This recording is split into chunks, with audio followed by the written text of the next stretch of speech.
Okay, we're going to call this meeting to order now. It is 7:07 p.m. on November 21st and 2022. And this is a public meeting on the City of Portland Police Accountability Commission Subcommittee on Individual Accountability.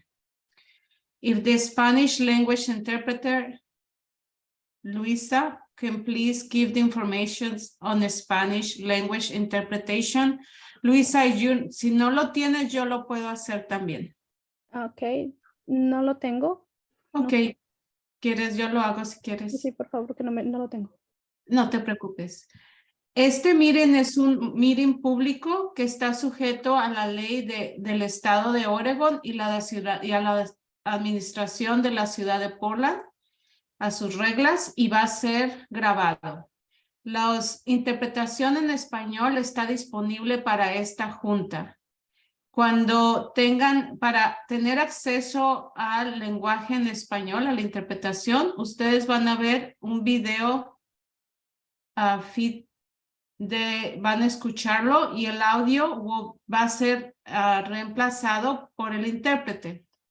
Para tener acceso a esto, por favor, hágale clic al lenguaje de interpretación en la junta de Zoom, en los controles, a mero abajo de su pantalla y seleccione español.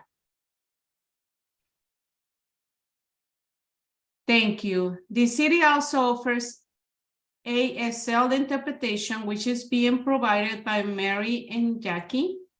Please pin their video feed to see their interpretation through the meeting. Finally, the closed captioning is turned on in Zoom as another means of assistance. But please note that this is an automatic captioning services and it is not always accurate.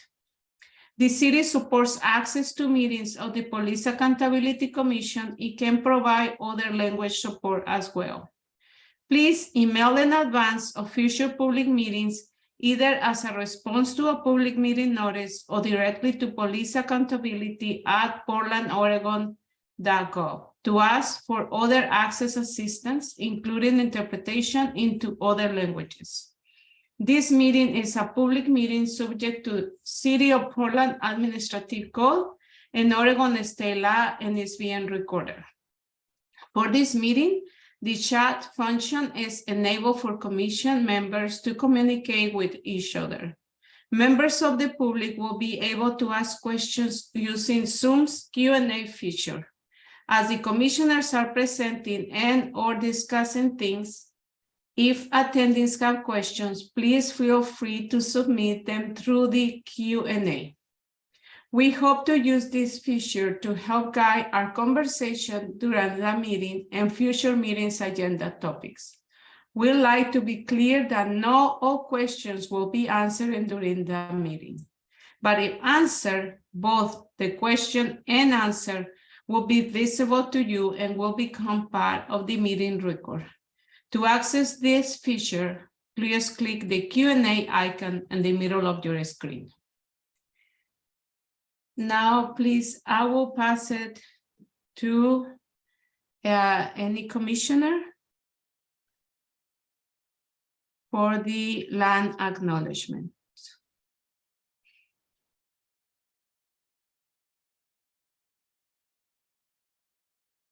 Or the staff too.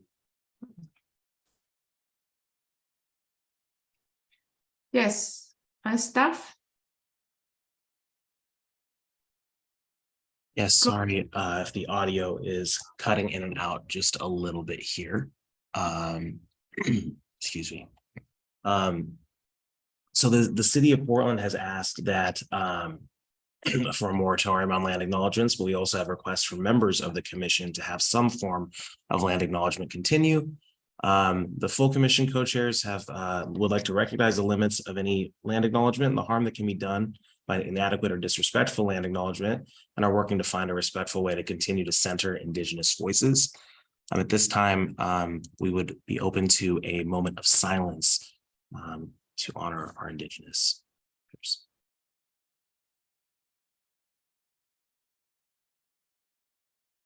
Thank you. Thank you. Now we're gonna review the community agreements.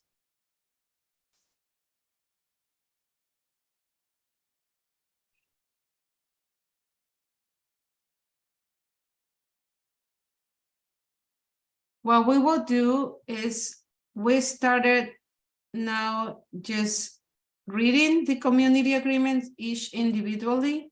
And then at the end, we will just reflect in one community agreement.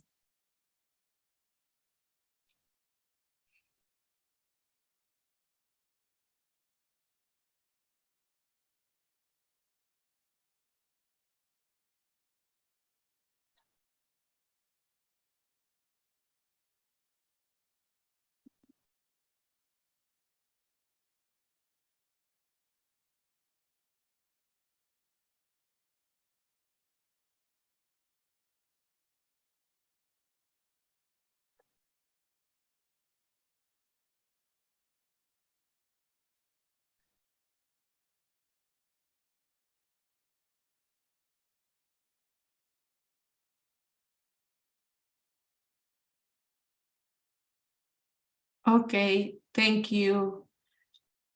The only one I will read is the last one, the accept non-closure, and just remind everyone that with all our intention and our work, we're gonna do our best to discuss and to this meeting, but also accept that they may not be possible to end or finish everything we want.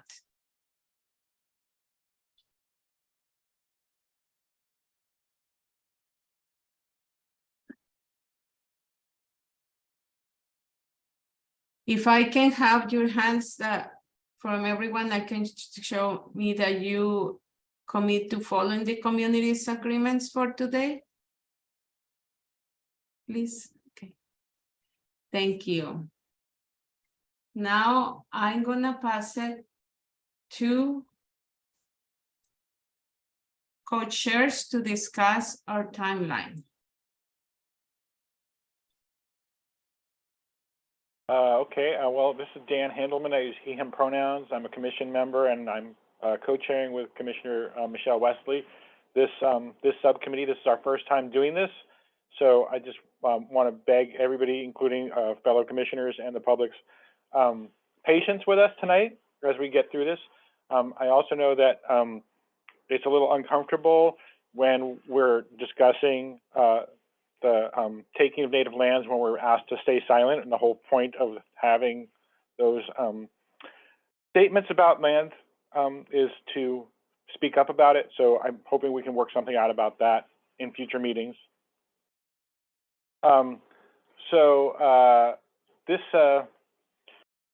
This is the first meeting of the Powers and Duties subcommittee, and this is part of the phase that's called the Powers and Duties phase of the Commission's work. According to the timeline right now, we're expecting to go into January with this phase, and there are 3 outcome documents that are expected. There are a bunch of phases that we have set up, but this is the first time that we're actually discussing what the new oversight body is going to look like that was voted in November of 2020. So up until then, we've been kind of laying groundwork for this part where we can actually start talking about what this board is going to look like. So we're focusing on the functions of the system, and then after that, we're going to work on developing what the form is going to look like, how it relates to the rest of city government, and how to transition from our current oversight system, the independent police review, into the new board. And then we're going to present our proposed changes to City Council in 2023 for their consideration. And just as a side note, the U.S. Department of Justice has to approve whatever we send to City Council as well. Yeah. So here you can see kind of the next meetings that are set up for the commission. There's no meeting on the 24th because that's the day when people acknowledge what we in America call Thanksgiving. And again, that's something we need to have more third discussion about. And I'm not sure the city would be happy if we had a discussion right now, but that's what the holiday is called. Next Monday, November 28th, is the first meeting of the subcommittee on access to information there are 3 subcommittees in this phase. And so next Thursday, December 1 is the structural oversight subcommittee's first meeting, and they are dealing with policy issues and other things that the board might do.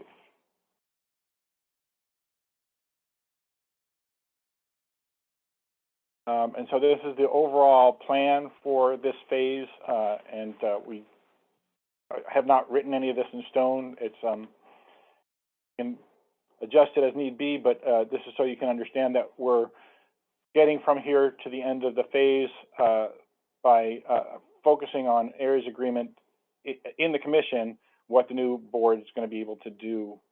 And so there's a little green box in the lower left corner with a red line around it, and that's where we are today. And then what we are expecting to produce as an output from this subcommittee are three documents. One is the areas agreement from the Access to Information subcommittee. One is from this subcommittee on individual accountability, and one is from the structural oversight subcommittee. And our document will be working on administrative misconduct allegations against individual officers. And so today's meeting agenda, and I hope everybody had a chance to look at the updated agenda that was posted very, very recently.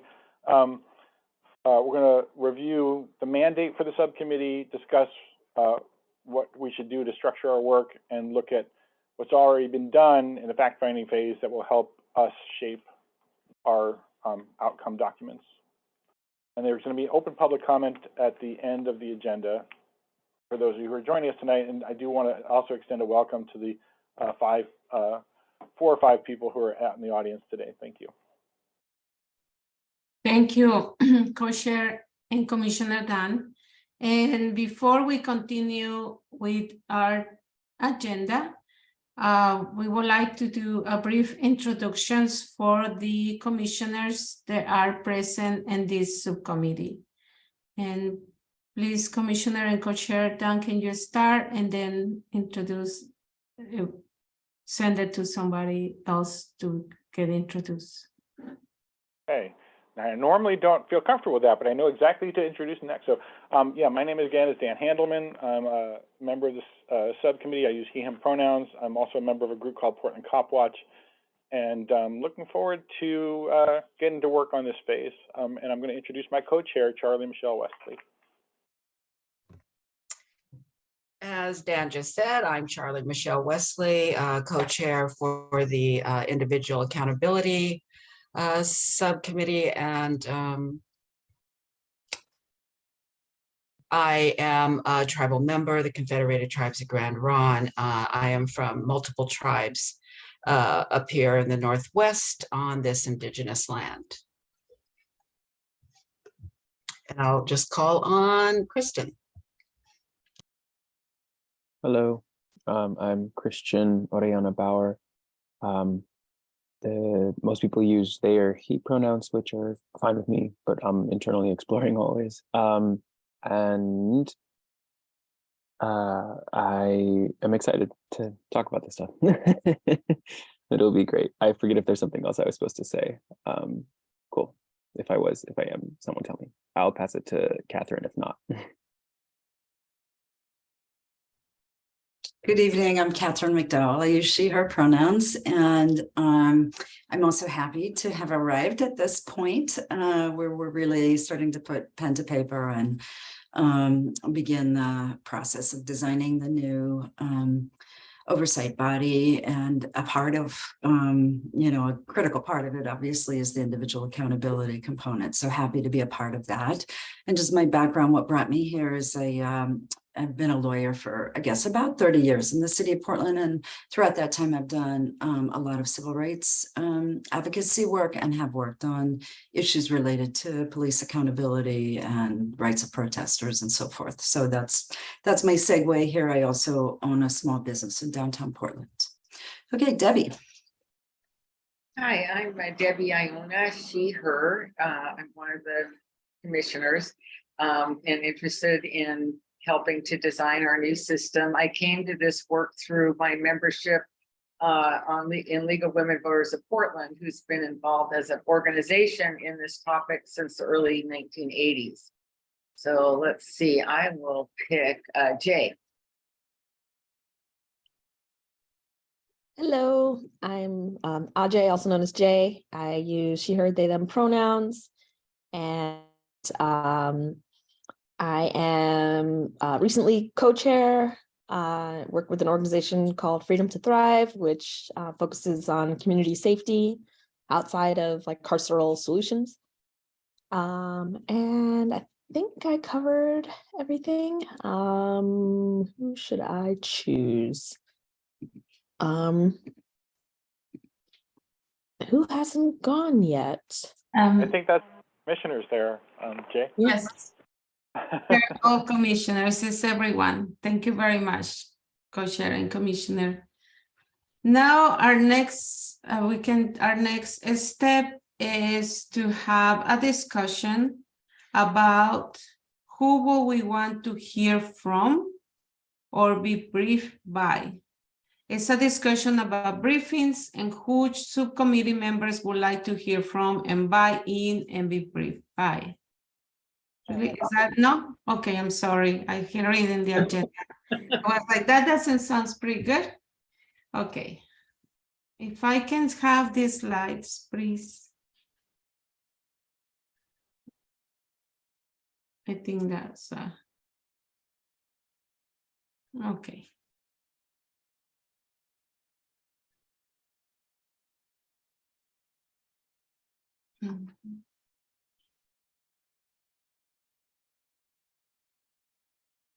Okay.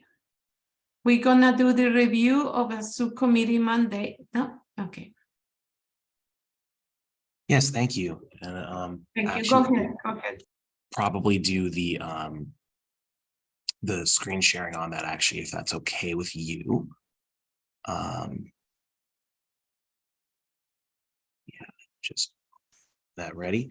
So the subcommittee was given a mandate from the full commission. I'm just gonna look a little weird for a moment here, which basically, sorry, is assigned with developing the draft areas of agreement on individual accountability and referring that to the full commission for its approval. There's some information here on its timing, the amount of folks who are on it, the membership of the subcommittee as a subset of the membership of the full commission as well.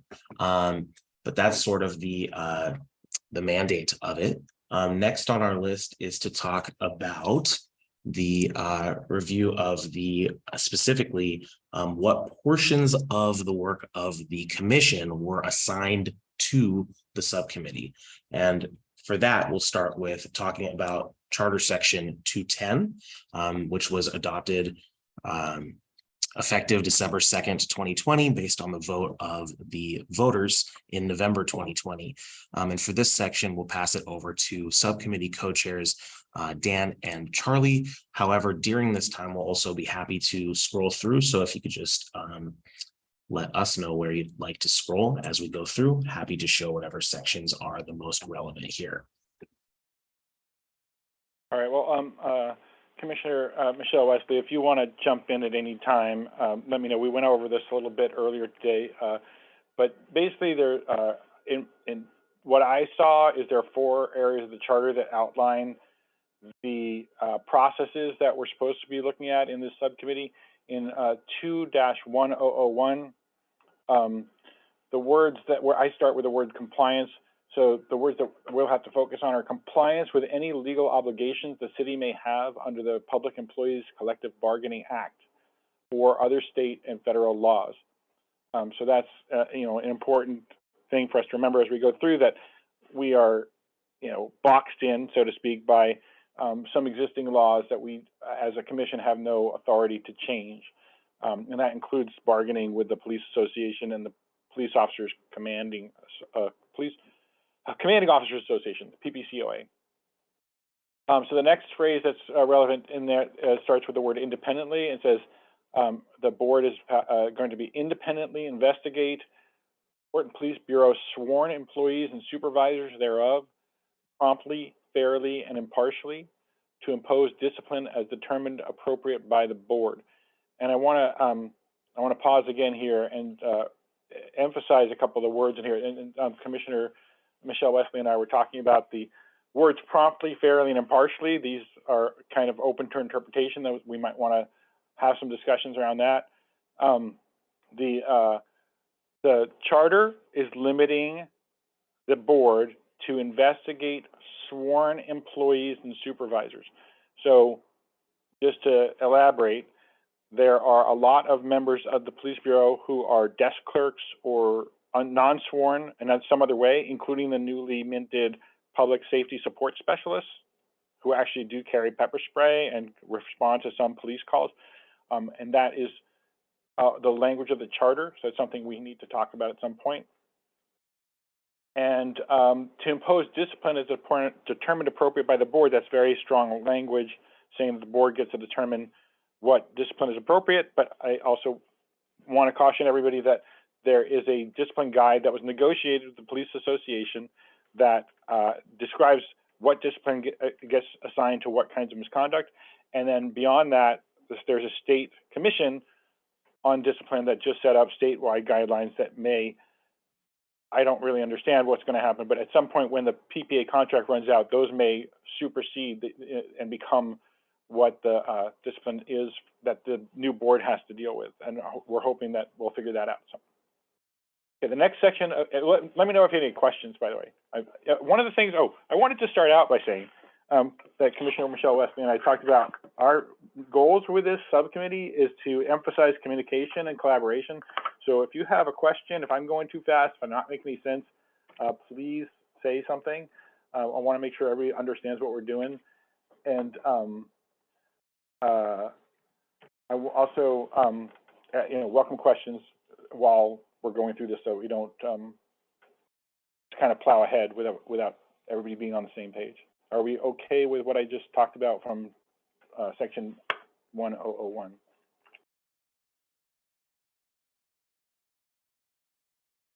Okay, so Commissioner Michelle Wesley says she wants to read section it's the next one we're going to read is 1006. We're going to start with the we're going to read everything except the last sentence there. So over to you, Commissioner Michelle Wesley. Thank you. Okay, section 21006, independent authority. The board shall have authority to exercise independent judgment in performing all legally assigned powers and duties. We had discussed something about that word independent. Dan, can you jump in there if you recall what we were saying about? Well, I think if you read the next sentence, that it clarifies that a little. So why don't you read that? Okay. Okay. The mayor, city council, auditor, and city departments, bureaus, and other administrative agencies shall not interfere in the exercise of the board's independent judgment. Right. So that I think that that's a very important, again, very powerful language that's saying that this board's not going to have any of the elected officials or any of the bureau heads or the bureaucrats interfering with the work they're doing. I guess in conjunction with the Access to Information Subcommittee, we're going to have a discussion about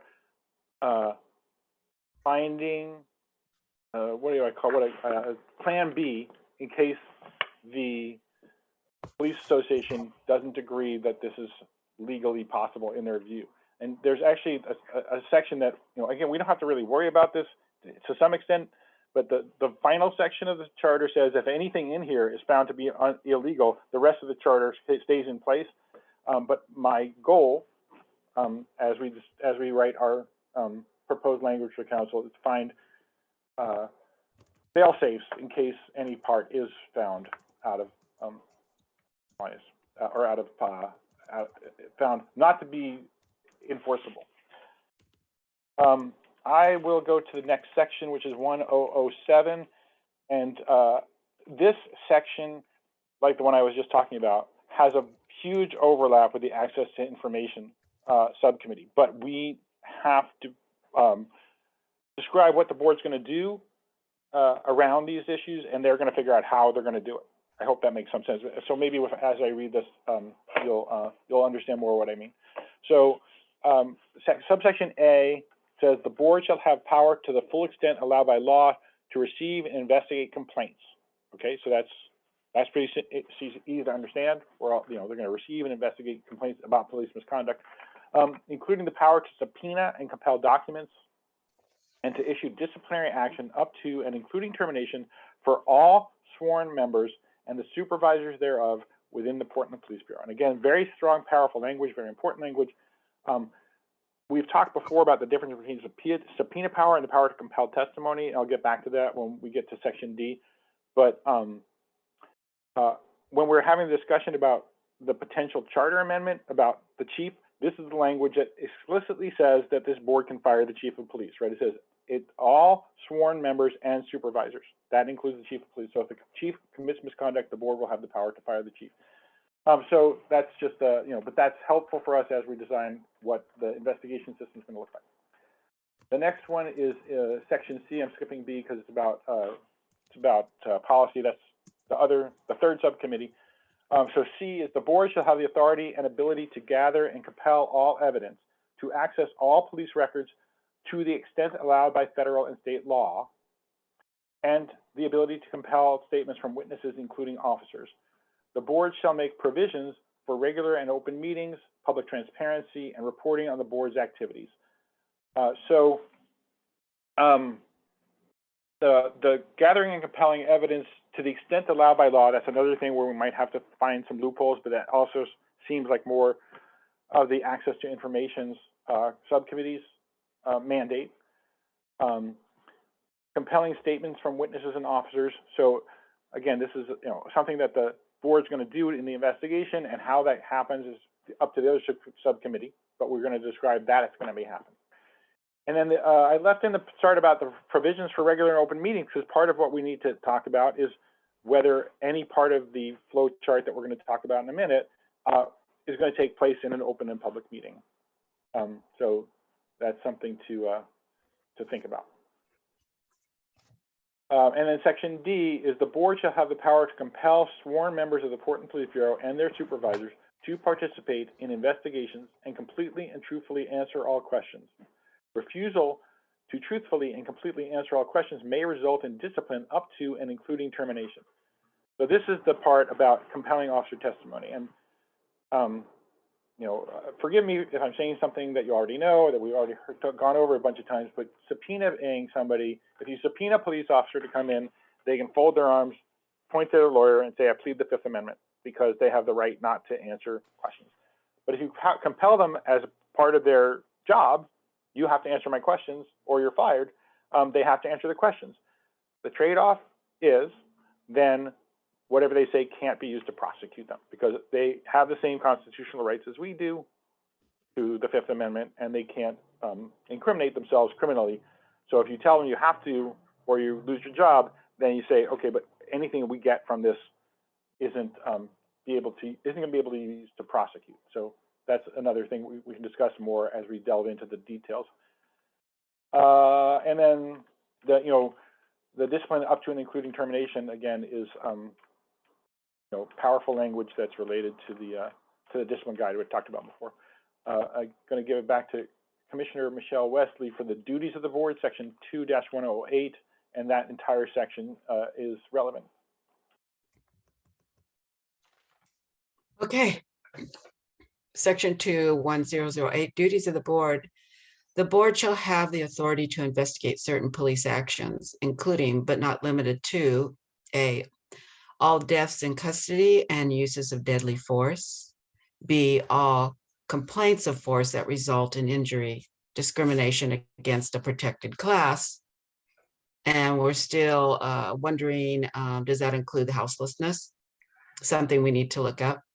And violations of federal or state constitutional rights. C, the board may investigate other complaints or accidents of misconduct as they see fit, or as mandated by city code. Any input to that, Dan? Yeah, well, so this is, again, a very crucial part of the charter that says that the board has to investigate some of these cases, but can investigate other kinds of cases. And we're going to have a discussion about, does that mean the board's going to investigate every kind of misconduct allegation? And if so, is every one of them going to head to a hearing in front of the board? And if it's say 400 cases a year, how much time would that mean for volunteer or somewhat quasi-paid members of a board to review those cases and hold hearings? So that this is something to do. And what the staff has highlighted here, as they see fit or as mandated by city code, that means we get to write into city code that the board has to investigate more than these few categories that are listed. And so that'll be, I think, an interesting and valuable discussion for us to have in this phase, in this subcommittee.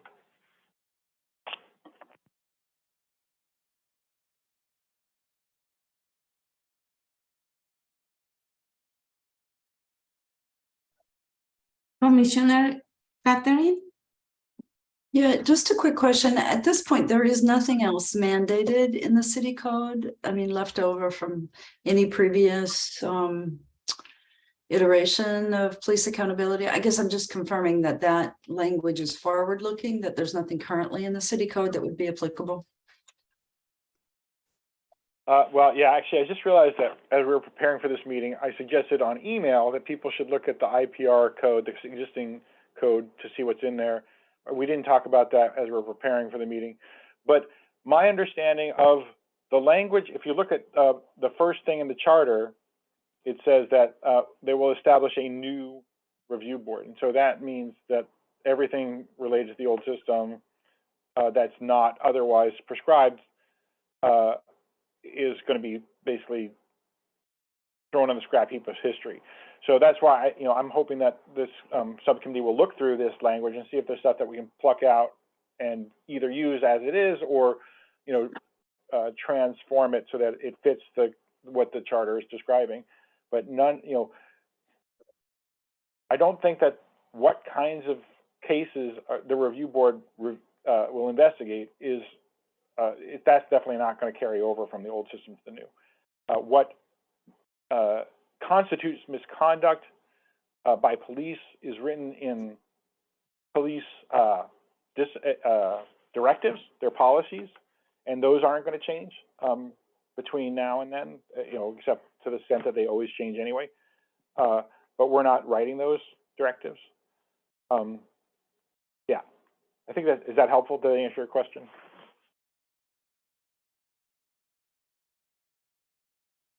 Thank you, Commissioner Catherine and Co-Chair Dan. Is there any additional comments or questions?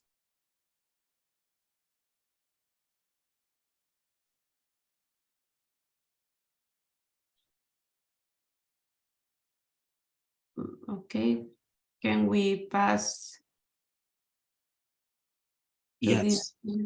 Thank So you. the next two items that we'll be reviewing today are the two city council resolutions, which set up the commission and provided some guidance from the city council on how to achieve the goal of setting up city code that would in fact implement what co-chairs Dan and Charlie just went through. So those two are resolutions 37-527 and 37-548. And just quickly share screen on these. So 37-527 is more about the commission itself. It doesn't give quite as much detail in terms of what the new board will look like and the new system will look like. It does talk a little bit about the setup of that in terms of the broad strokes, but the 37-548 is the scope of work of the commission, and it includes a lot of the details necessary to achieve the text that was just read. So, for example, in the charter, there is an entire section which Co-Chair Charlie read about independent judgment. And one of the tasks provided by the city council to this commission is, as part of its work, defining what constitutes independent judgment. And there's dozens of examples like this throughout this particular document. But insofar as those that relate to this phase of work, and in particular this subcommittee's work within that, there were several things in here that popped out. Obviously, one of them is, as just mentioned, the independent judgment, and that includes item 5 here, interference by other bureaus or commissioners. A working definition of accountability, defining and describing the discipline procedure. This is perhaps the one sentence summary of this subcommittee's work, although there's more to it than just that.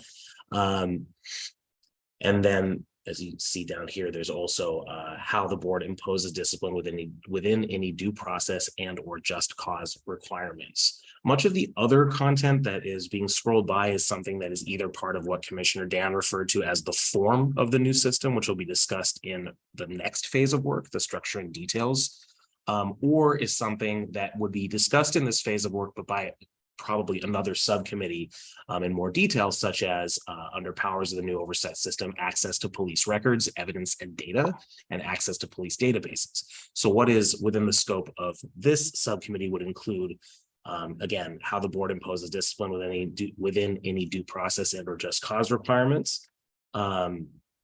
There is also the transparency of the processes with relation to, as Commissioner Dan mentioned, when will meetings be open to the public and what information about individual investigations will be available to the public. And then going back up to the definitions portion, again, independent judgment, interference by other bureaus and commissioners, discipline is noted in number 9 below. And then I actually skipped over this earlier, apologies, but number 7, the types of misconduct the board should investigate, potentially including above and beyond the list established in the charter that was just previously read by the subcommittee co-chairs. And I'll pass it back to subcommittee co-chairs if there is anything that they would like to highlight in this document as well.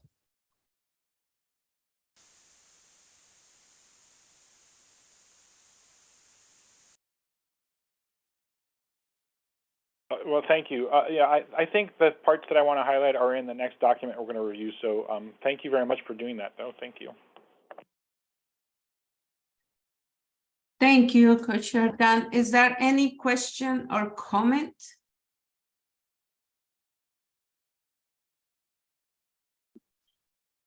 No? Okay, then we can move to the next item on the agenda. So the next item is the PAC agenda and scope, which very much is similar to what was just mentioned here. And it's the fact that the PAC put this into the powers and duties phase. And you'll see much of the same text here because in large part, this is the text from those previous documents pulled out. Won't necessarily highlight them, but you can see portions of this, including item C that relates to this particular subcommittee, as well as the requirement to create an areas of agreement that covers complaint investigation, determination, discipline processes at minimum. And that's it for that one. So perhaps we can go to the next one if there are no questions on that particular part. Any questions or comments? No, I don't see any questions. No. Then we can go to the next one. And this one is the document I believe that Commissioner Dan was just referring to. So I will pass it over to the subcommittee co-chairs to talk about this document. Thank you. Thank you again. And Commissioner Michelle Wesley, if you want to jump in at any time, let me know. So what this document is, and it looks a little funky, and I can clean it up once we have talked about it today. I just want to put this together for members of the subcommittee. I sent it out earlier, but now we can share it with the public. The formatting looks a little weird because there are underlines and bolds and some italics, and those are because I drew this from different documents, and I was just trying to, you can figure out which document it came from by what the formatting is, but I forgot to put a little legend on there, so I can't even tell you which one is which. But this is an outline of the workflow plan that we're supposed to come up with, based on everything that we just reviewed. We have been asked to look at the case handling and investigative processes, and specifically the outcome document is complaint, investigation, determination, discipline, and it says, et cetera, including the workflow description. So we're going to have, describe what happens from the time that a complaint comes in all the way to the time an officer gets disciplined, right? So that's the workflow. And we have to emphasize compliance with state laws and consideration of the existing procedures in the addition of the Community Police Oversight Board. And I can't remember even what document that came from, but what that means is consideration of the existing procedure. There is a step in the current procedure called the Police Review Board. And I can't remember where we're going to look at the flow chart, staff, but I'm hoping that maybe it'll be right after I finish talking about this. That's called the Police Review Board. And we need to look at the current system and where there are unnecessary steps, and that's one of the things that I want to hone in on as we're having that discussion. So then the steps as described, I changed it from complaint to intake of complaints because that's more reflective of what we have in our other documents, our research documents. And in the parentheses, you'll see these are the parts of the research documents, which again, we're hoping we're going to look at a little later in the meeting if we have time, that relate to intake. Jurisdictions, that's the best practices, quote unquote, document that we came up with. So sections B and T, the experts document, section H, and the current system, which didn't have the same kind of labeling, so the section was called accessibility and equity. And so from our discussions about what the intake should be like, we want to talk about advocates, the timelines you have to file, who can file, whether it can be a third party, an anonymous person, whether there's an age limitation, immigration status is going to be considered or not. Those are things that happen in other cities or jurisdictions. And this is from the outline that staff was just showing us on the screen. What types of conduct and complaints the agency will investigate and determine outcomes for? Should they investigate any outside those included the charter amendment? And what the charter amendment says is death, deadly force, injury, discrimination, and constitutional violations. The current model splits complaints that are, and 2 and 3 are really the same thing. Here, complaints that come from the Bureau versus ones that come from community members. And the process is different for internal Bureau complaints where it's an officer-on-officer complaint. That's generally completely handled by internal affairs with some exceptions, whereas most community complaints could start with independent police review and can be investigated by independent police review, but sometimes they're handled by internal affairs. So we have to kind of talk about how we want to handle which kinds of complaints go to who to investigate. Any questions about the intake part? I want to underscore the advocate part, and I'm hoping we have a discussion about that a little bit tonight too. We really talked about the importance of advocates, and yeah, I want to come back to that when we have our discussion later. So just keep that in mind, everybody. Not hearing or seeing any hands about questions or comments. Okay, so investigation, that'll be the next step after the intake happens. And this is in jurisdictions, section R, in the current system review and rigor section. And from the discussions that we had, there are lists in many of the other jurisdictions of the basic elements of what happens in the misconduct investigations, and there are timelines to complete them. And that was something that we didn't actually, that list of the elements, we didn't pull that in from Portland because we didn't get that specific into the weeds. But that was one of the reasons I wanted to review the IPR code, because there are some things that are going to not change because an investigation is an investigation, and you have to do certain things to investigate a misconduct complaint. All right, the next, does anyone have any questions or comments about the investigations phase before I go to the next one? Not seeing anything. Okay, thank you. Determination phase. I would like us, one of the things that Commissioner Michelle Wesley and I talked about was let's come up with some common language that we agree with. I think the word determination is a confusing word, and I'm hoping, even though that's what's written in our mandate, I'm hoping we can come up with a better word. The word that is generally used in current process is findings. I'm hoping, would that make sense to everybody if I said the word findings? Does that make sense to you? Because that's the findings of whether or not the officer violated policy. So, you know, I'm hoping that we can refer to that as the findings phase of the investigation process. All right. Anybody have a objection to that? Okay, so let's move on. Let's get back to the document. So that findings phase, the findings process is determining whether the allegations are valid and applying the preponderance of evidence standard, and that is very important. The standard of review. We had discussions with the Citizen Review Committee about that. So we'll. That's just how do they come to the findings, and then discussions that we had in the research phase are what are the findings going to be. There are generally in other jurisdictions 4 possible findings, and we talked about possibly adding findings that aren't about the officer but maybe about the broader system, and then whether or not there are to be public hearings. So this is the phase where we would be looking at whether or not the deliberations of the board are going to happen in a public setting, and we probably need to find out more specifically from the police association why they said they objected to having public hearings, which they did say. Any questions about the findings phase before we move on to the next phase? And I keep not being able to see everybody. Everybody okay? Ready for the next one? Okay, let's go. So then we have the discipline phase. So if there's obviously the finding is not a sustained finding, this doesn't apply, but this is in jurisdictions F. I forgot to mention, and again for the written record, that the findings phase is listed in the jurisdictions document G and Q, experts document F, and the current system and transparency and outcomes. Okay, so back to the discipline phase. So this is jurisdictions P. I think I'm having trouble reading the screen. Yeah, I think that's a P. And so the things that we're being asked to determine is how the board will impose discipline, to pay attention to due process and just cause rules, and the application of the discipline guide. Thank you for enlarging that.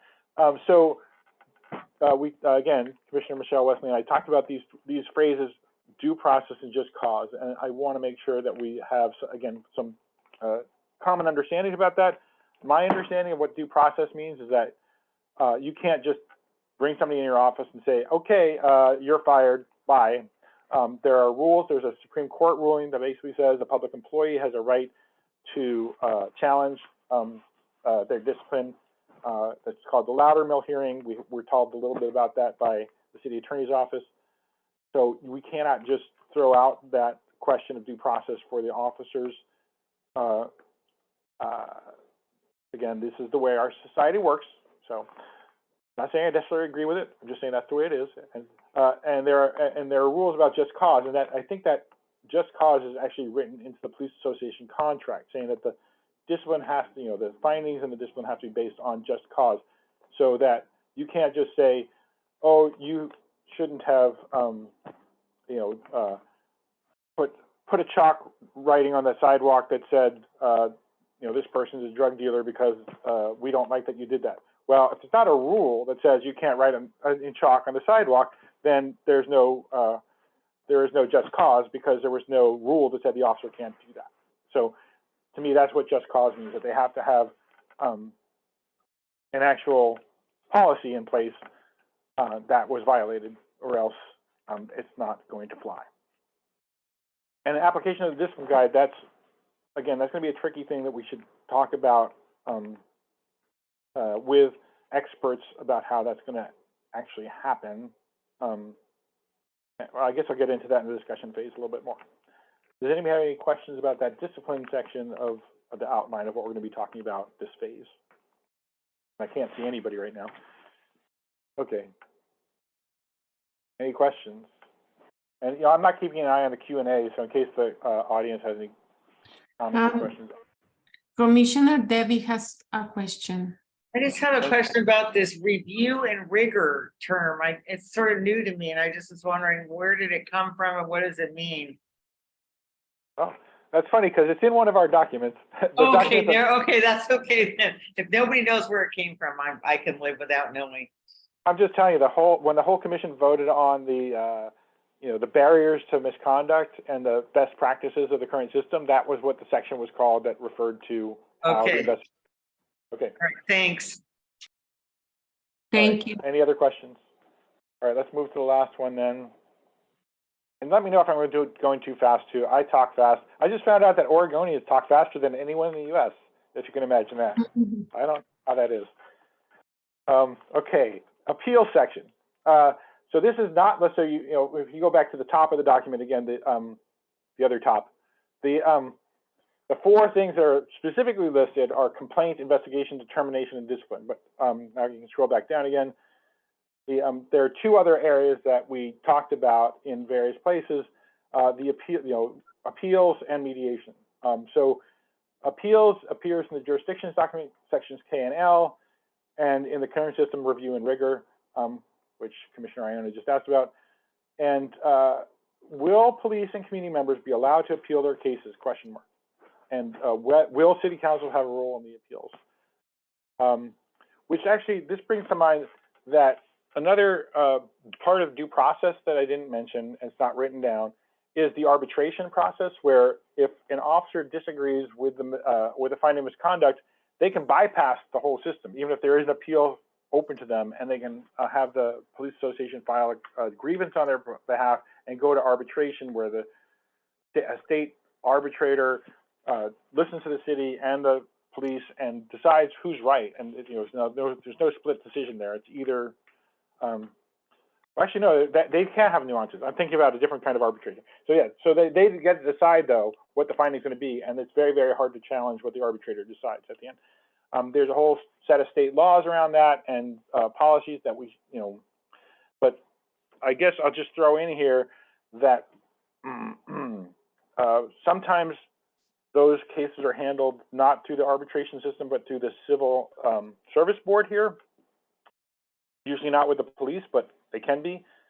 And there was a jurisdiction that we looked at where if that kind of hearing happened, that review board in that jurisdiction was able to sit in on the civil service thing. So we should think about whether or not we want to talk about our review board being able to sit in on arbitration or civil service board.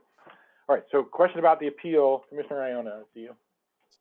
I just have a question. You mentioned arbitration. So does the arbitration, can you be partway through an investigation and the police officer files a grievance and then go, or do you have to, I think I always assumed that the whole thing had to play out and conclude, and then you could ask for arbitration, or is it something a police officer can do in the middle of the whole process? Yeah, no, you're right. It is at the end. Yeah, if we go back Okay. to if you go back to the document, I was talking about the discipline phase. So, it would be after the findings were made. Okay, thank you. All right. So, any questions? Any other questions about the appeals process? Sorry to keep making you go back and forth on your shared screen there. I see Commissioner, my co-chair, has their hand up. Yeah, so I'm wondering about arbitration as well. Is oh heck, in waiting, I think I forgot my question. Shoot. Oh no. Oh no. Okay, appeals. How often do they appeal? Do you know? Is that something they do on a regular basis? So you're talking about officers? Yes. Yeah, I can't tell you an exact number, but I'd say it's probably 3 or 4 times a year, and it's usually in the more serious cases. And to give some credit, and I want to make sure the police association hears this, sometimes when there's cases where the officers lie, steal, cheat, or commit sexual misconduct, and the police association will not file a grievance on their behalf, they just kind of say, you're on your own. But usually if it's about use of force or some other things that the community is concerned about, other than those things that we're also concerned about, that we actually agree with the PAPA about, that they will file a grievance on behalf of the officer if they think that the discipline was not justified. I can try to dig out what I think there's a place where we can actually see where those grievances are. I'll see if I can find that. Thank you. Other questions about appeals and discipline, since we ended up combining them? So just getting back to the current system, we were told by the CRC that they get appeals from community members who are unhappy with the outcomes of their findings. There's been no appeals before the Citizen Review Committee this year, and they were at one point they were hearing about 8 appeals a year, and then we got down to 1 or 2, and then this year there were 0. So, but I think that might change. I think part of that might be the community's waiting for the new system. So we'll see if that happens. Okay, last section is the mediation section. Now this is actually not in terms of a flow chart. This would not be at this point at the bottom, but this is just an alternative to investigation. And we were very clear when we were going through the research documents that this is an optional thing that's never going to be forced on anybody, that the community member and the police officer can go into mediation, but the community member would have to be the first to agree to it. So this is in jurisdictions V, experts G, and the current system mediation section. And that's where you sit down one-on-one with the officer with a professional mediator, and they get you to talk to each other and actively listen to each other, and if possible come to an agreement, but you may leave just agreeing to disagree. Are there any questions about that mediation part of our flow chart or our part of our work? Yes. So if I recall, if they go to mediation, there was something about if the officer agrees that they were wrong, that they can't be disciplined. Is that right? That's the way it currently works. I mean, That's we're designing we're designing a new system, but the way it currently works is that, I mean, that's the thing that will entice an officer to do that. To say, if you sit down one-on-one with this community member who's going to tell you to your face that they think that you're a jerk face or something, that then we won't investigate you and you can't get disciplined for it. But you have to listen to what they have to say, and you have to repeat it back to them. And there's a possibility that could change the officer's behavior more than a discipline could. That just having that experience, and we can talk about that when we get to that part of our discussion. I can talk to you more about my personal experience with that. But okay, and the other part of that was wasn't it that the supervisor can deny the mediation, right? Exactly, right now, and that that's something we should probably build into the new system too. That if the officer has like 20 complaints about being rude to somebody, and they go into mediation 3 times and they're still being rude to people, then it's like, well, this mediation isn't really working, right? So that probably makes sense that the supervisor would have the ability to say, no, you can't do this mediation. Even I appreciate you, community member, wanting to do that, but at this point we're going to investigate because the officer's not changing their behavior, right? Thank you. Commissioner Iona. So, but when I'm just thinking about in Portland right now, if an officer agrees to go to mediation, am I right? But they don't say that they know what they did was wrong. They're just saying there was an event that this community member didn't like, and that they filed a complaint, and I'm happy to sit down and talk to them about it. And if I do participate in good faith, then that complaint will not be investigated and we'll both go forward. But Commissioner Charlie then also was talking about something where an officer says that they know what they did was wrong. And that sounds more like the stipulated discipline thing. Is that? No, well, what happens? I'm trying to figure out what the difference is here. Well, what happens in mediation stays in mediation. It's like Las Vegas, it's confidential. So if the officer admits to wrongdoing in that mediation session, the community member can't tell anybody that's what they said. And so that's, again, like I said, that's why it's enticing to an officer to maybe do that instead of going through an investigation.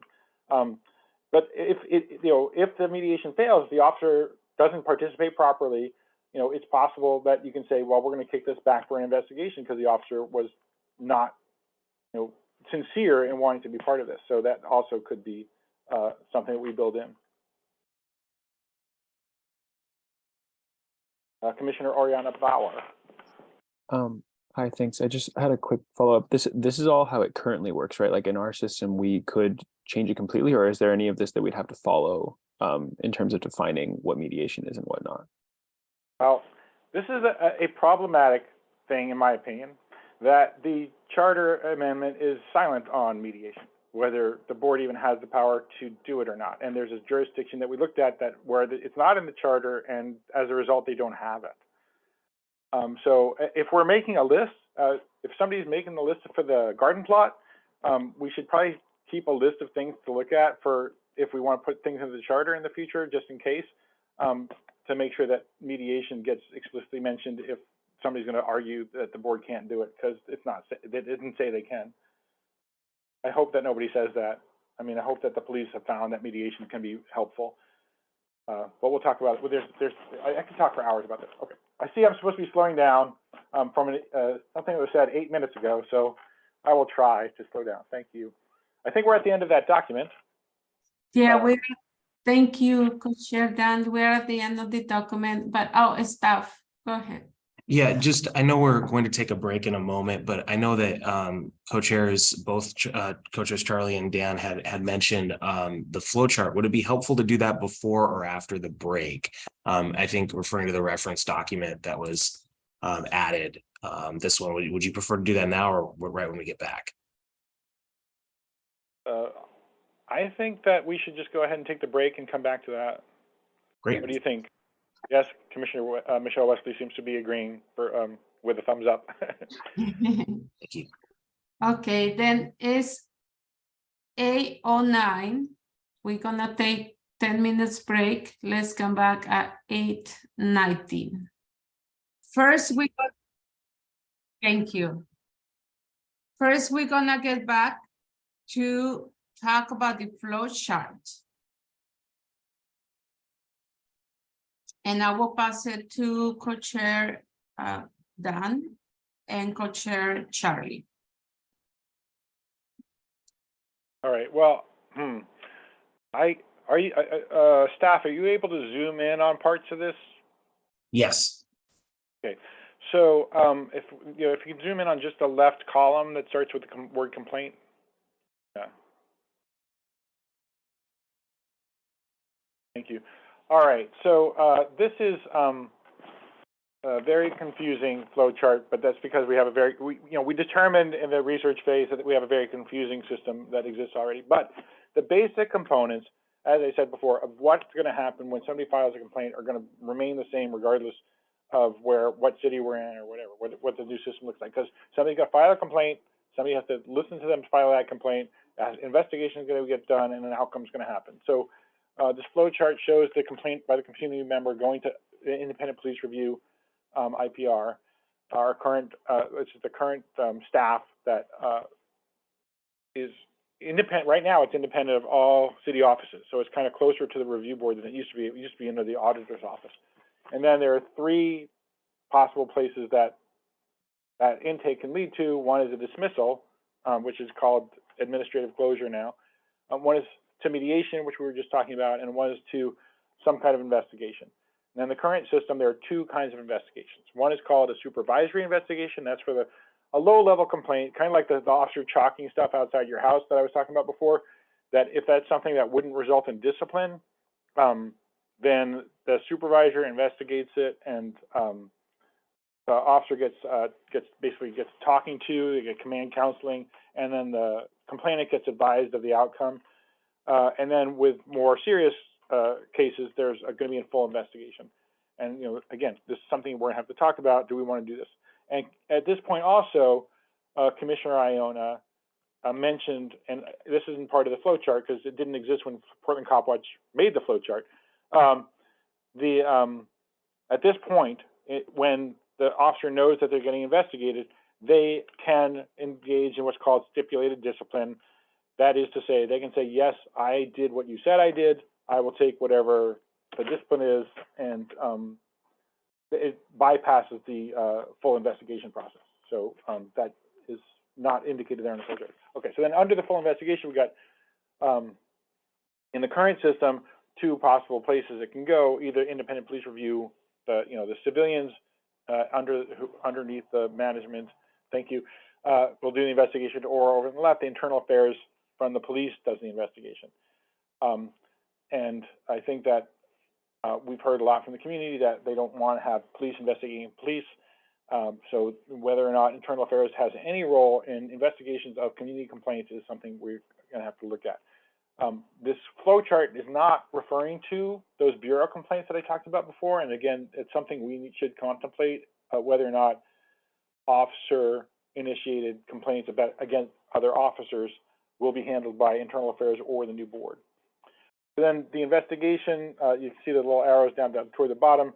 The internal affairs can decline to investigate a complaint if they don't think there's enough evidence for them to follow, because it is not worth their the time that would be invested into it. That's just the way the system works. I'm not saying I agree with it.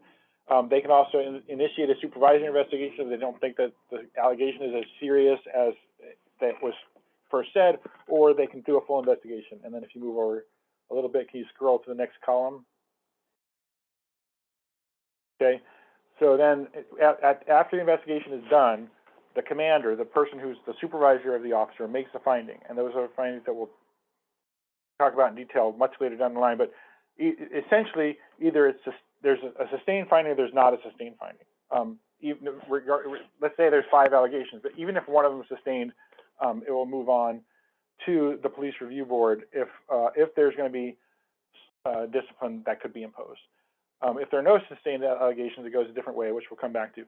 So at that point, it goes to what's currently called the police review board. We talked about this a little bit. We never really got a good grasp on it, even though the head of that, the organizer of that, Christopher Paye, came and talked to us. I don't think we really got a full grasp of what happens there, but it is a system where the police review board that's either has 3 or 5, 5 or 7 members, where 3 or 4 of the members are police, and then 1 or 2 members are from the community, and 1 member is a staff person from IPR.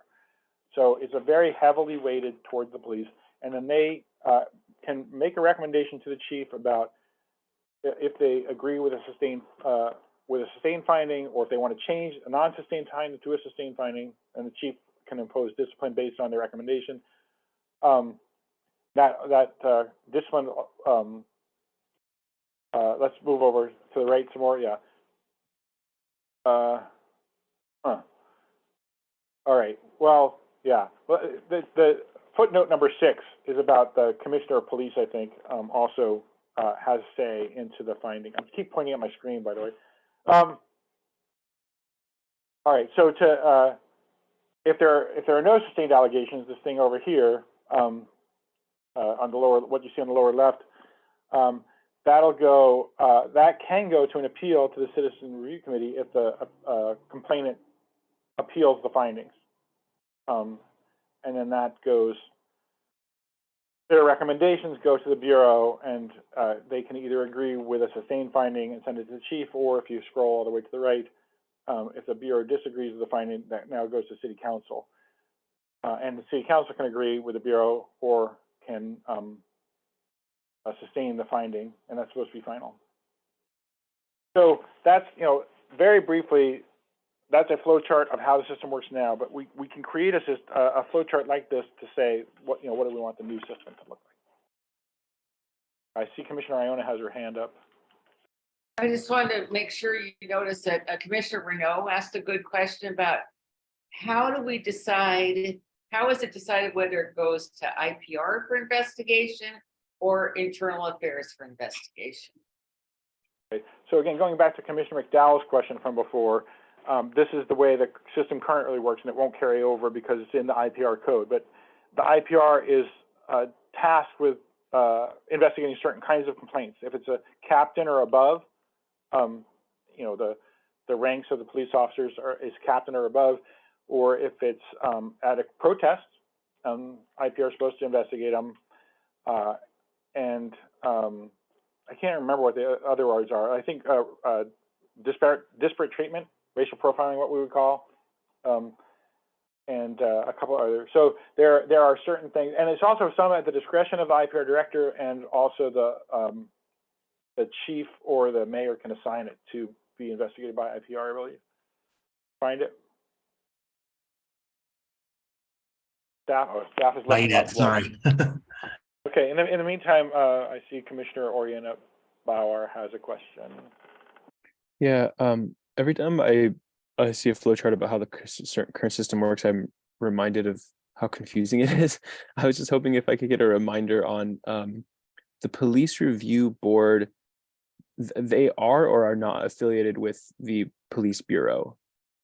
I can't remember. Yeah. I know we met with them. I think they are, but I just wanted to check. Okay, so this is the part of the spiel I was giving that I left out. That yes, it is internal to the police, and Okay. Only the officer that was involved gets to appear at it. The complainant that made the complaint in the first place doesn't get to go to the police review board meeting, nor do any members of the media, nor do any other members of the public. They're completely behind closed doors. So when we're having a discussion about how we want to form the new system and how many parts of it are going to be public, it's very important to bear in mind how the police review board works now, where it's very closed to the public. Okay. Thank you. I'm reminded of that now. I remember from the meeting we had though, but thank you for the reminder. Cool. I ask our facilitator to help me because I've seen several people holding their hands up and I don't know who is first. Yeah, Commissioner Catherine is next. Thank you. Dan, you mentioned something earlier about an officer choosing to go to arbitration, and where in that process would that election come up? Is it after a sustained finding and discipline? Is it sort of in lieu of the CRC appeal? Is that correct? Right. Yeah.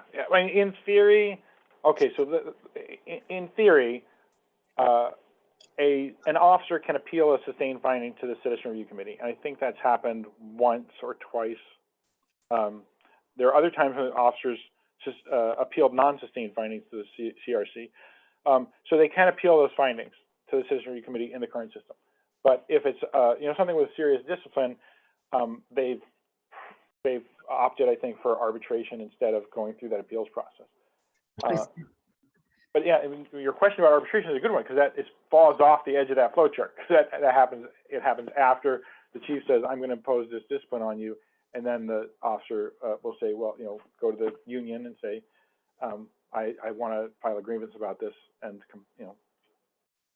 not have to suffer that discipline." Thank you. Okay, so my co-chair, Wesley. I also, I can do my work if you let me call on folks, or you can do it. I just don't want to interrupt you, but it's up to you. I definitely can do it. It's up to you. Commissioner Charlie, please. Thank you. As long as I get to go. No. So, Kristen,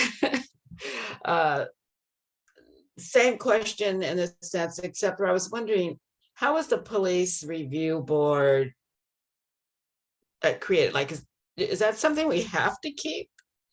Can we change it? I'm just more curious about it. And when they propose time off, is that with pay? Okay, all good questions.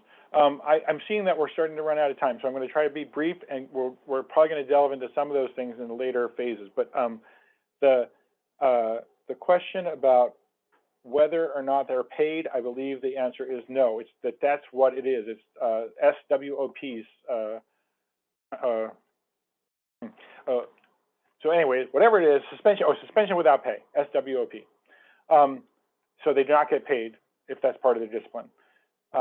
There's a different kind of leave where while they're under investigation, they tend to be on leave with pay. And then the other question had to do with the police review board being created. The police review board is right now, it's in city code. It's not in the charter. It's a creation of the police bureau. And we were asked and tasked to talk about what parts of the system we want to keep or not. And I believe that if we want to replace that with our new board, that's within our authority. And I see the staff has their hand up. That's correct. The sentence that you just closed with there, Co-Chair Dan, is definitely correct. I had a different point, but I'll let you close that thought off if you'd like to first. No, I'm done.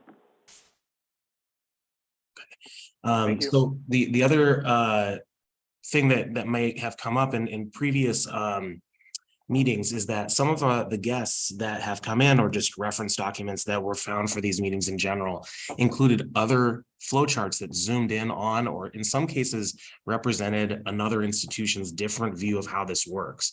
And that's not to say that the flowchart we just looked at is incorrect. That's not the point I'm making at all, but rather that if you look at some of the other flowcharts, it's clear that other parts of the current system feel that it is different. Or they zoomed in on a different portion of it. This is actually the fourth flowchart that has been mentioned of the current system, just to illustrate the complexity there of this process.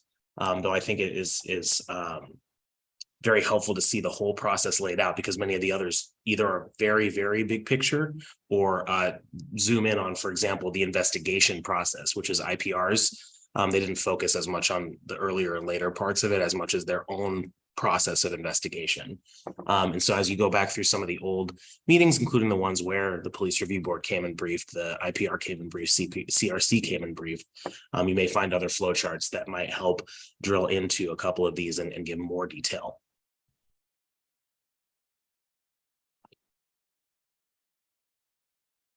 I'll pass it back to the facilitators. Thanks. Well, I guess my question is, anybody else have questions about that flow chart, or are we ready to move on to the timeline part of the agenda? Okay, I'll turn it back to our facilitator. Okay, then we can go to the next item on the agenda. Yes, so the timeline for this subcommittee is next on the agenda.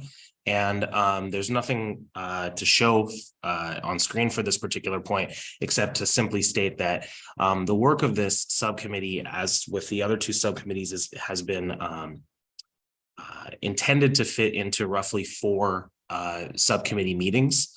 So that is all of these charges are fairly ambitious. The entire commission calendar is, but in terms of spacing that out and trying to get as much of the work done between those, or in work sessions or in things like that before official meetings is the likely expectation. There may be a little bit of flexibility in January on that, but that's yet to be determined. And then that's pretty much it for this point. But to pass it to the next point on how the subcommittee relates to other PAC powers and duties phase subcommittees. There's certainly a relationship between all the subcommittees, but in particular for this one, there is another subcommittee on access to information. And so to some degree, this subcommittee is developing a system that will need to make certain assumptions, which is one of the discussion questions for later, as to the level of information that will be existing, while the other subcommittee tries to make sure that, in fact, all the information that is needed is in fact available to the new oversight board. And that is their charge. And that's why it's been separated out. It has its own subcommittee. But just wanted to highlight that there are, in fact, other members of the full commission working on that question and trying to implement the things that co-chairs reference as we've gone through today's documents by, the subpoena power, ability to compel testimony, and access to police records are sort of their 3 large areas. And then to some degree, this subcommittee will need to build off of an assumption of how much data they will actually have, the new police oversight board will have in doing its work on the individual accountability components. And we'll talk about that in just a moment. Just wanted to make sure everyone was aware there are, if there are questions about, well, what information will we have, there's another subcommittee working on that. Thanks. Okay, thank you, Steph. Let's then move to the next item.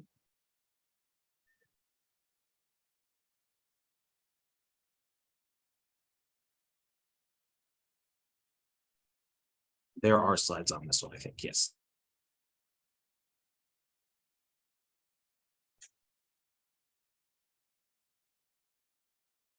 Okay, and this discussion is about who does the subcommittee want to invite for briefings.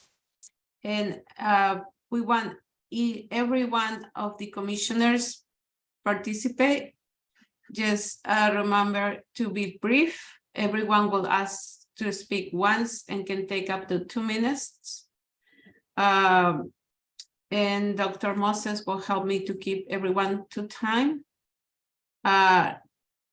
Also, please raise hands on Zoom and allow the facilitator to call on people in a way that promotes conversations, keeps things moving, and allows everyone to speak. Please remember the facilitators use a weighted stack and will not always call on the first person to raise their hand. Be constructive, look forward, and discuss how to make the commission's work more successful in the future with each question.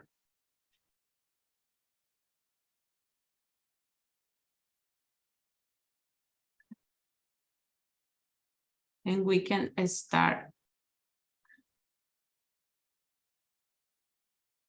Yes, staff? Yeah, just wanted to point out that this can also include both folks that have, or groups or institutions or individuals that have briefed the commission before, or those who have not, are both fully acceptable. And also to note that commission member Jason, who is in the audience, made a suggestion in the Q&A for a briefing on pertinent state and labor law. So if there's a topical thematic area that may be helpful to highlight as well, then we can look to co-chairs and staff to help find the right person to cover that topic as well. But if there are particular individuals or groups, that would be very helpful to help guide this. Thank you. Thank you, staff. Who wants to be the first? I can call someone and then we'll do it to a Robin style. Or who wants to be the first? Who did you suggest?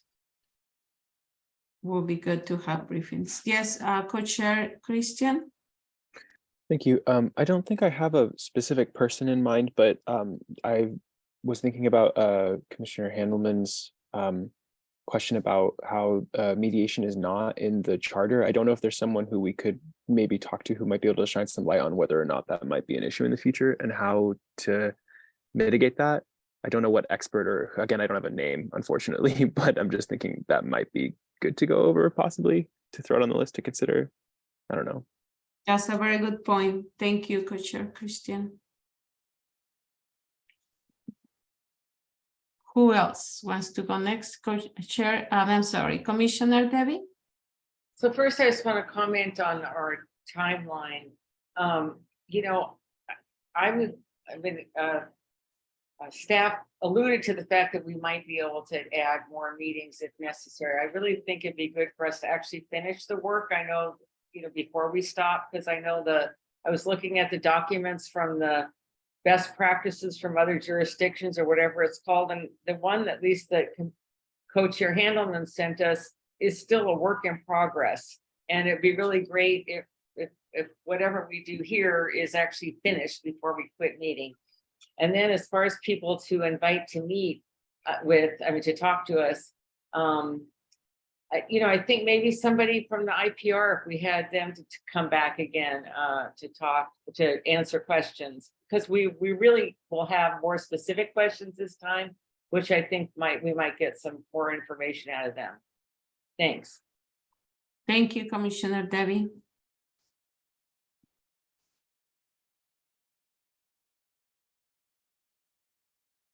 What other suggestions or groups? Yeah, Commissioner Catherine? Yeah, I guess I would second Jason's suggestion that we speak to a lawyer who can advise us on some of the issues around collective bargaining and, you know, what we because that seems to be the one, we have this very broad grant of authority subject to, you know, what is legal for us to do under law. And I think that's an allusion to the collective bargaining agreements. Plus, I think just the way the disciplinary code or whatever was agreed to both in the collective bargaining agreement and then adopted statewide, understanding that relationship and the limitations it places on us. That to me is pretty important. I don't know if this is the time. I've been hearing that we have a budget for independent counsel. I don't know if this is the time. It certainly seems like this is one of the critical legal issues we're going to be facing is how far can we go? What is the limitation? So perhaps this is the time to bring to look to retain that kind of person and have them advise us, not in a sort of a casual way, but in a dedicated way. Barring that, I suppose we would just need to go to the city attorney's office and ask, I think it was Heidi who advised us a little bit on the competitive or the collective bargaining agreements. Perhaps she could come back and talk with us again. Thank you. Thank you, Commissioner. Commissioner and Co-Chair Charlie.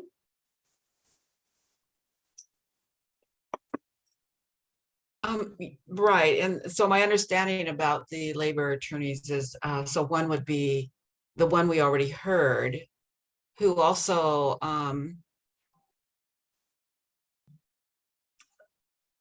well, that's an internal and then an external, right? Someone from the outside.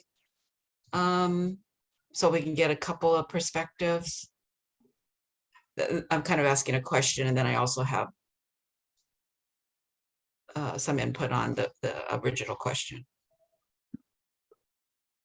Well, if you're asking me as a follow-up to what I was saying, right, Charlie, I can respond what we, the internal lawyers would be the lawyers from the city attorney's office. And I think it was Heidi Brown is the person who spoke with us about just sort of general concepts around the collective bargaining agreement and the rights of,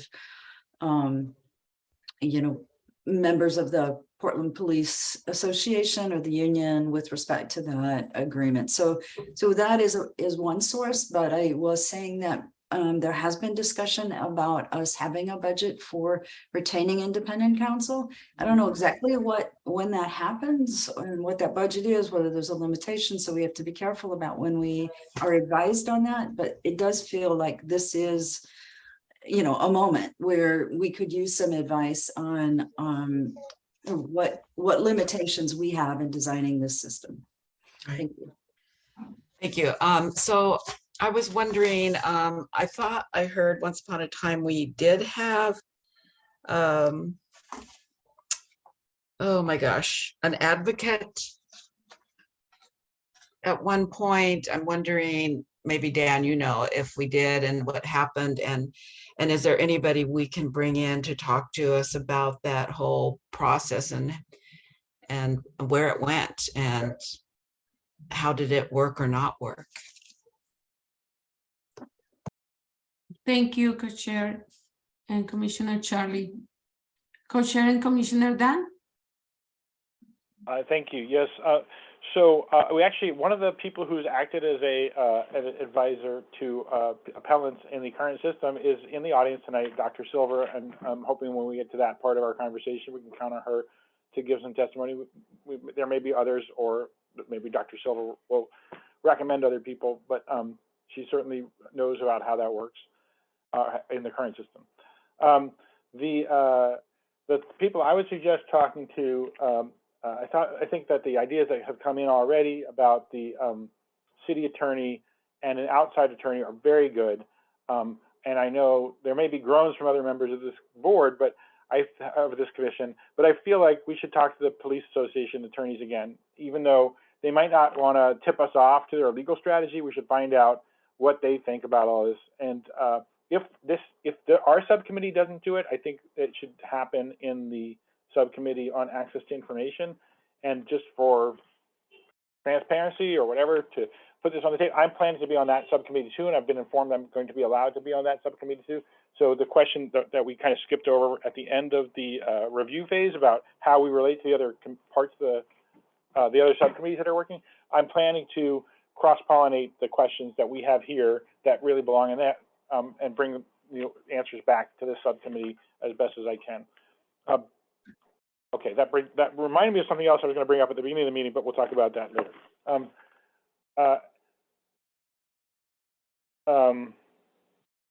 Commissioner Dan, I don't know. My idea would be to ask these attorneys to answer questions about issues that we're likely to encounter or the new board's likely to encounter. Thanks. Thank you. Dr. Christine Moses? I just wanted to read Jason's suggestion, Commissioner Jason's suggestion into the record. Jason suggests I would ask Heidi Brown to create a list of independent external attorneys which the city could contract with to advise the PAC, asking Brown eliminates the conflicts of interest. That's all. Thank you. Thank you, Dr. Moses. And the commissioner we're having here from co-chair Jay. Do you have any suggestions or organizations you want to add?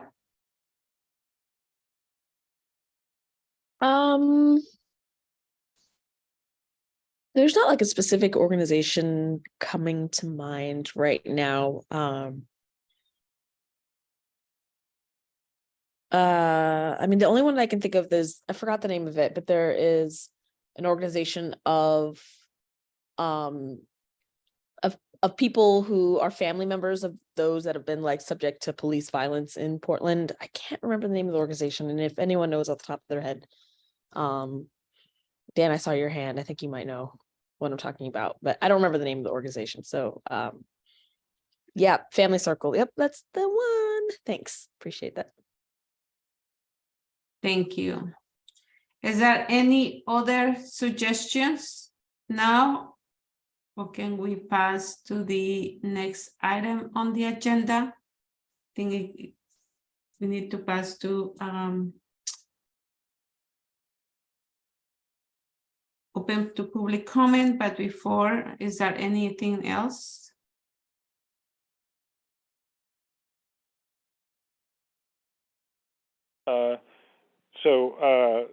Facilitator Lara, are you saying that we're going to skip the discussions and go right to the public comment? We're going to the discussions. I just remind you that is checking the time is 8:49. We have the discussion and also the public comment is important, just to everybody to be aware of it. Okay, the discussion says, what are the possible steps in this process? What are other factors or assumptions to consider in this process? And what sections of existing PAC documents are relevant to this process? We kind of talk about answer the first two, but of course you can some ideas in the first two questions, but we can revise those, or we can focus also on what section of existing PAC documents are relevant to this process.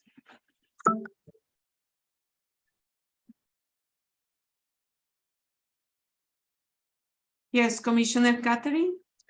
Well, I'm just going to jump in because I know we don't have a lot of time, but one thing I was thinking, when I've been in processes like this before, where we have a short amount of time to create a system, kind of a new approach, or to implement something, it's worked really well to have either a straw, somebody come up with a straw proposal and then work off that proposal.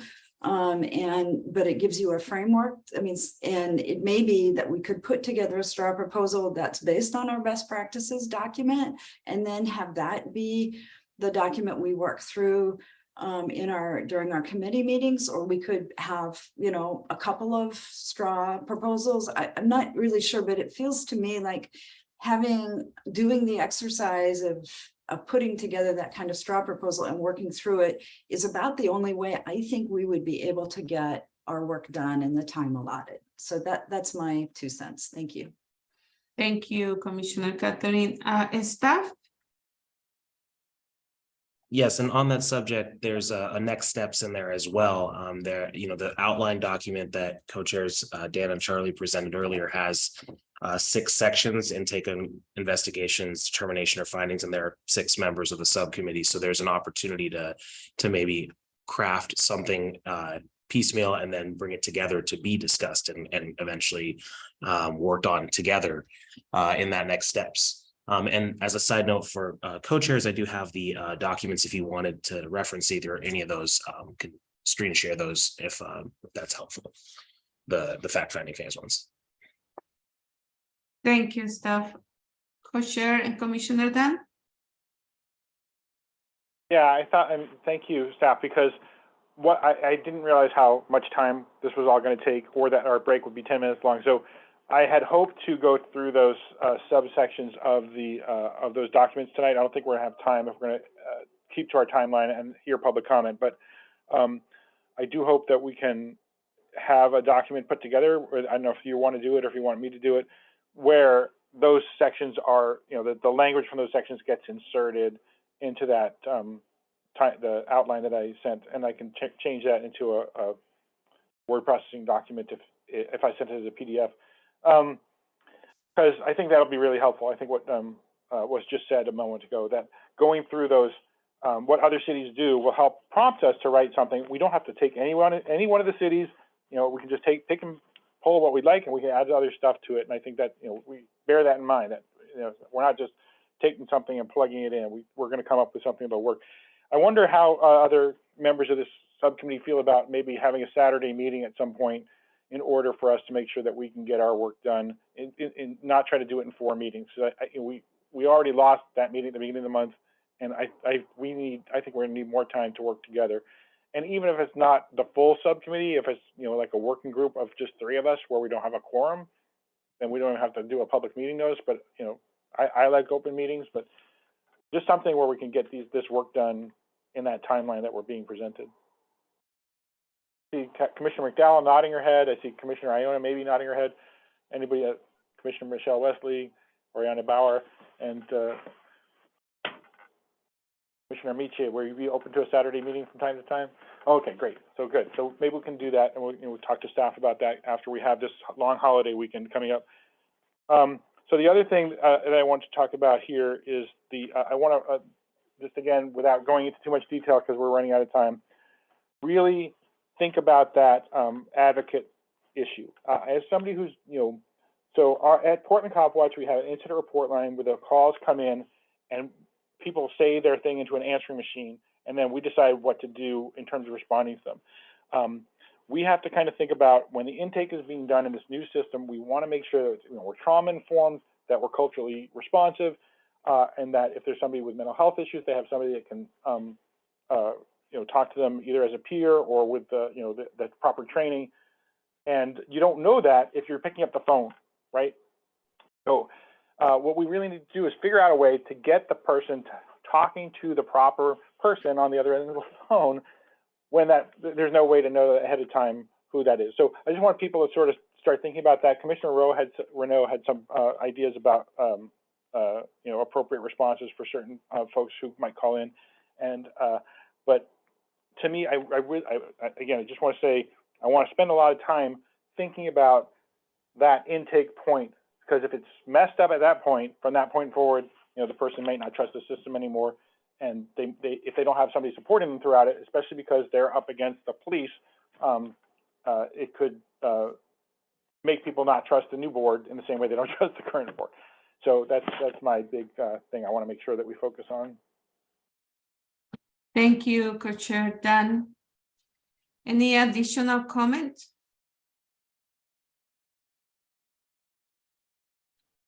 Is that okay for all the commission co-chairs if we pass to open public comment, or would you like to continue with the discussion? Oh, I have one more thing. Sure. Sorry, I didn't realize I was unmuted when I said that. So before we close out today's meeting, we talked, co-chair Michelle Wesley and I talked about the fact that this committee is called the Individual Accountability Subcommittee. To me, that sounds like the community member has to be accountable. So I'm hoping that we can change the name to the Officer Accountability Subcommittee meeting because I think that makes more sense and it'll be more understandable to the general public. I see everybody else agrees, but I also see staff has their hand up. So there we go. It wasn't about that. Sorry. Okay. Well, is there a problem with that? If we want to change the name to Officer Accountability? No, that would be a conversation for full commission co-chairs to have, and that could happen very, very quickly. If it were to be something full commission co-chairs wanted to do. I see one of them here. Oh, two of them. Hey, wait, we have 2 out of 3 already. Okay, thanks. Okay, thank you, Co-Chair Dan, and staff. Yeah, just earlier on the agenda, prior to, I shouldn't say earlier, prior to getting to advance to general public comment is the next steps portion. There is a meeting tentatively scheduled for 2 weeks from today, which is December 5th. If it ends up being any other date besides that, it would probably be the 8th or the 12th. So that's the timeline in terms of getting, you know, the next step of preparation done, whether, and then there may also be a Saturday session as co-chairs just discussed. But that's sort of a rough timeline, and to get from here to there, if it would be helpful to have sort of a focus area or any other any other sort of advanced work done on the individual or you know, pair level to get some of the work done between the meetings. This is an opportunity to kind of sketch that out. I don't know if I saw some nodding earlier during the mention of 6 sections of the outline and process and 6 members of the subcommittee, but no determination there. So if there's any interest in perhaps taking breaking this up piecemeal and all to create the straw proposal that Commissioner Catherine had mentioned, that might be something to coordinate here and now before wrapping up this meeting. Yes, Co-Chair Charlie. What is a straw? What did you call it? Is I think what Commissioner Catherine was referring to is essentially just a starting point to be able to react to. But I saw that she unmuted, so. Yeah, a straw proposal is really just somebody's sort of best, you know, good faith effort at trying to put together a document that addresses all the issues from start to finish and has recommended, you know, it's a document that sort of recommends a course, you know, like here's how it could work. And then it's not, the reason it's called the straw proposal is it's really just kind of a working document or a document to talk off of, because it organizes, like, here are the issues, and then people can say, well, I don't like that, we should replace that part with X. And I think in this case, the straw proposal would be drawn from the other jurisdictions for the most part, but are working documents where we've identified best practices. So you would go, I thought Samir's idea of breaking it up into the sections that Dan outlined, you know, you'd look and say, okay, here's this section, what have we identified as best practices, and then just put together kind of a proposal for how we would, just as a working kind of beginning, what our proposal would be. And then we would troubleshoot that at a meeting. But it kind of allows, I think, you know, it's just such a big thing to try to, you know, draft a new system like this in a group setting. But if we have a document, I think that we can work off of, I think it would make it, you know, a more, I think I can see that we could do that as a subcommittee.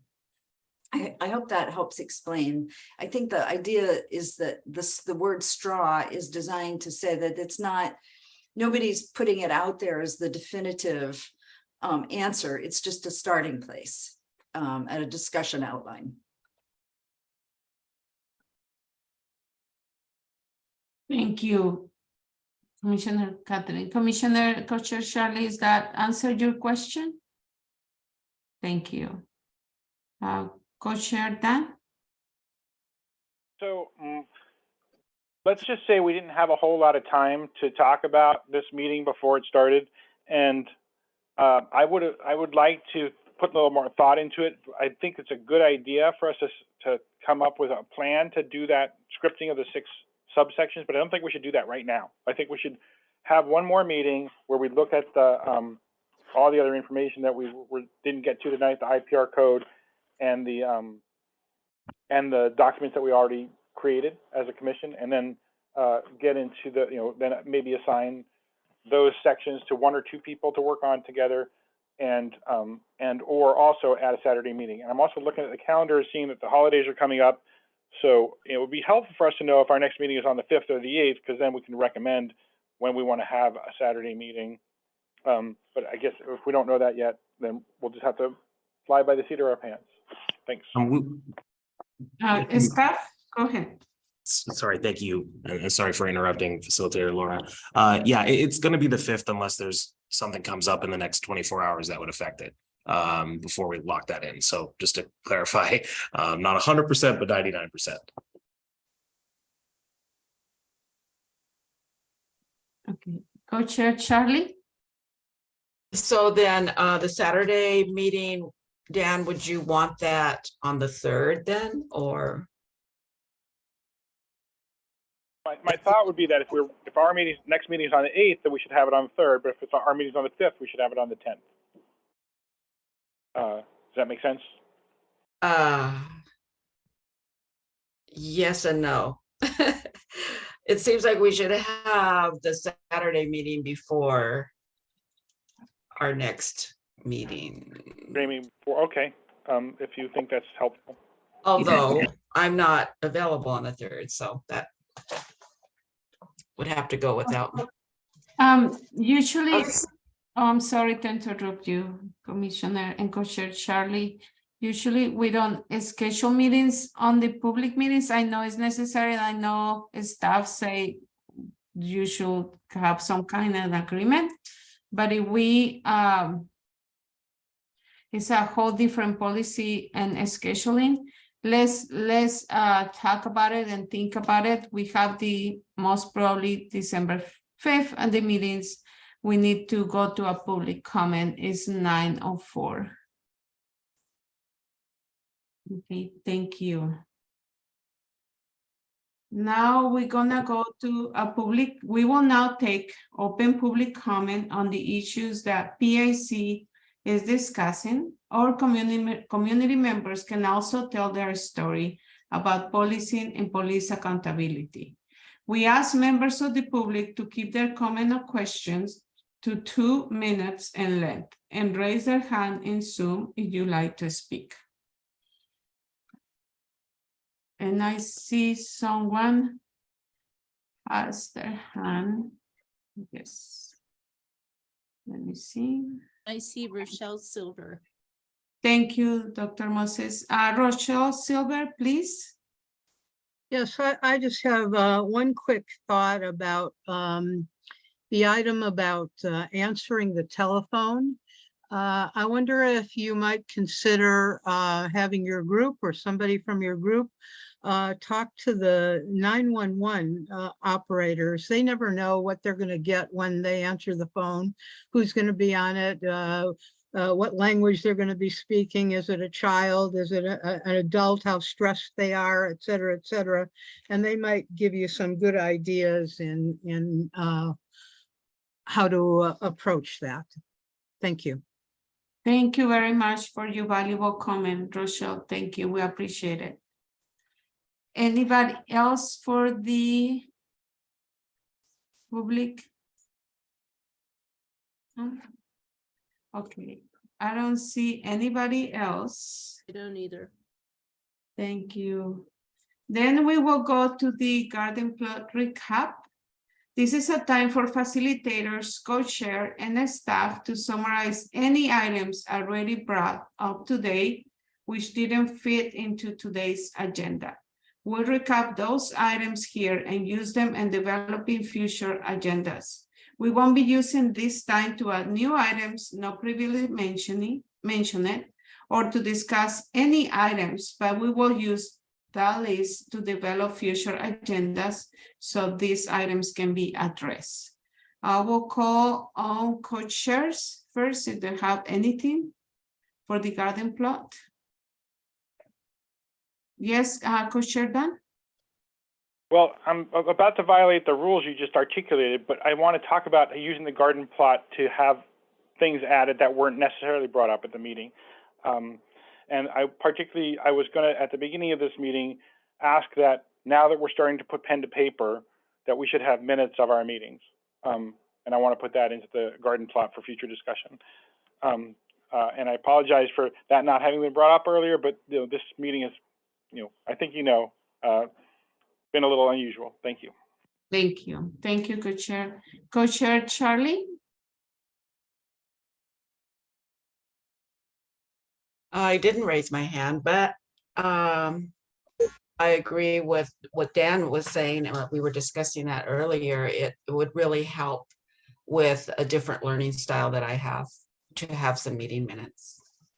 Okay, thank you very much for your suggestion. Dr. Moses?